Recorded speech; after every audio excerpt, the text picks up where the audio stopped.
Damn it. ఏంటిటా కుండబద్దలు కొడతా అట్ట. నమస్కారం, కుండబద్దల ప్రేక్షకులకు స్వాగతం. జడా శ్రావణ్ కుమార్కి ఈ రోజున హైకోర్టులో మాడు పగిలిపోయే తీర్పు వచ్చింది. ఆకివీడు రామాలయం మీద ఈయన వేసిన రిట్ పిటిషను, పిల్లు అన్నిటినీ కంబైన్డ్గానే విచారించిన హైకోర్టు ఈ రోజున తుది తీర్పు ఇచ్చింది. ఆ తీర్పు ఇవ్వగానే ఆయన మొహం మాడిపోయింది, ఫిలమెంట్లు కొట్టేసి ముఖం వేలాడేసుకొని హైకోర్టులోంచి బయటకు వచ్చాడు. ఈ రోజున ఆకివీడు రామాలయం మీద గత కొంతకాలంగా జరుగుతున్న ఒక ప్రతిష్టంభన, అది కోర్టు దాకా తీసుకెళ్లాడు జడా శ్రావణ్ కుమార్.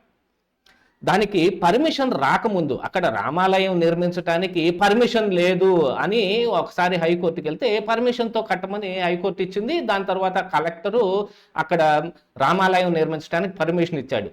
ఆ కలెక్టరు అక్రమంగా పర్మిషన్ ఇచ్చాడు. రఘురామకృష్ణరాజు ఆ కలెక్టరు కూడబలుక్కొని ఇద్దరు గూడు పుటాని చేసి ఆ పర్మిషన్ ఇచ్చారు తప్ప అక్కడ రామాలయం ఎలా కడతారు?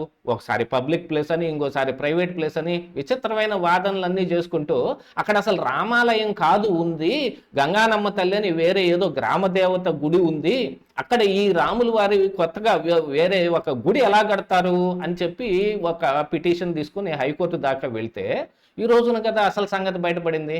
ఇప్పటిదాకా సోషల్ మీడియాలో అక్కడ రామాలయం లేదనే ఒక చర్చ అయితే విపరీతంగా తీసుకొచ్చారు చాలామంది. ఆ చుట్టుపక్కల వాస్తవ్యులు కావచ్చు, అక్కడ ఉంటున్న క్రిస్టియన్స్ ఆడ గుడి కట్టడం ఇష్టం లేని కొంతమంది కావచ్చు.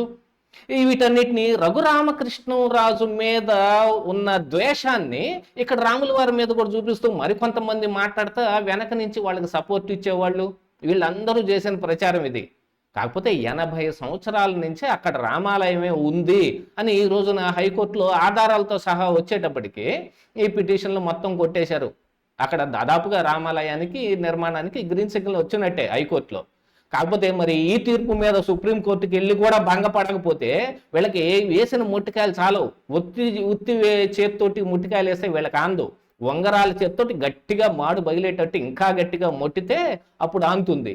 కానీ అక్కడ 80 సంవత్సరాల నుంచి ఉన్న గుడిని పాడుపెట్టేసి అక్కడ చెత్తేసి అన్నీ చేసి ఆ చుట్టుపక్కల ఉన్న ప్రాంత వాస్తవ్యులు కూడా కొంతమంది కన్వర్ట్ అయ్యి వేరే మతంలోకి వెళ్ళటం మూలాన రఘురామకృష్ణరాజు కూడా అక్కడ ఉన్న అక్రమ కట్టడాలను తొలగించే దాంట్లో అక్కడ చర్చిలు కొన్ని తొలగించాల్సిన పని వచ్చినప్పుడు ఇదేదో క్రిస్టియన్ల మీద దాడి చేయడానికి రఘురామకృష్ణరాజు లాంటి పని చేశాడని ఆయన మీదకి విద్వేషంగా కొంతమందిని రెచ్చగొడుతూ, ఒక పాస్టర్ అయితే రఘురామకృష్ణరాజు నన్ను చంపేస్తాడు బాబోయ్ అని చెప్పి వీడియోలు కూడా పెట్టి చాలా రకరకాలైన గొడవలు చేశారు.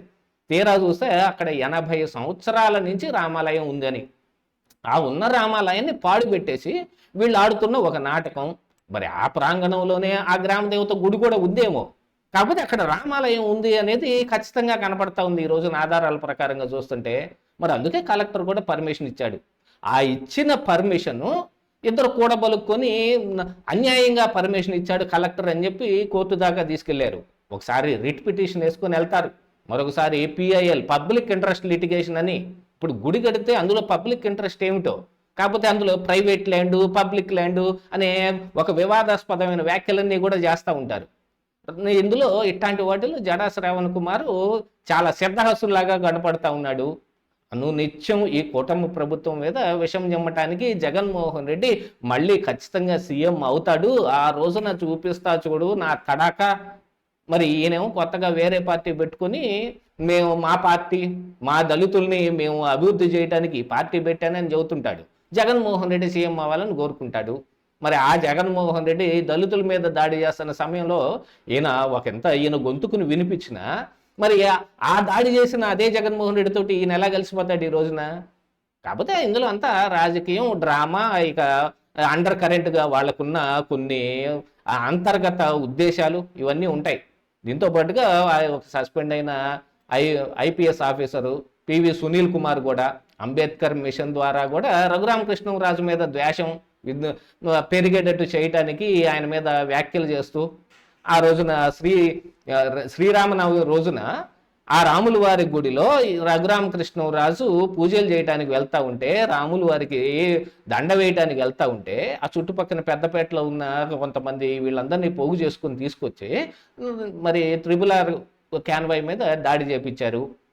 డైరెక్ట్గా ఆయన మీదే చేస్తే పెద్ద కేసు అవుద్ది అనుకున్నారో మరి వెనకున్న వాళ్ళ మీద దాడి చేశారు. అందులో మరి రఘురామకృష్ణరాజు ఆరోపిస్తున్నట్టు ఈ సునీల్ కుమార్కి చెందిన కొంతమంది దొండగలు, ఆయన అంబేద్కర్ మిషన్లో ఉన్నవాళ్ళు, మరి ఎందులో ఉన్నవాళ్ళు, వాళ్ళు కూడా అందులో చేరిపోయి మరి వీపులు చీరటం కత్తులతోటి చాలా పెద్ద ఎత్తున ఈ సామాగ్రి కూడా ఆడ పోగు చేసి ముందు రోజు రాత్రే అక్కడ ఆశ్రయం పొంది ఉండి వీళ్ళ మీద దాడి చేశారు, ఇది పక్కా ప్లాన్ అని కూడా ఆయన ఆరోపణ చేస్తూ ఉంటాడు. ఇలాంటి వాళ్ళు కూడా రఘురామకృష్ణరాజు మీద ద్వేషం చూపించడానికి ఆకువేడిని ఎత్తుకున్నారు.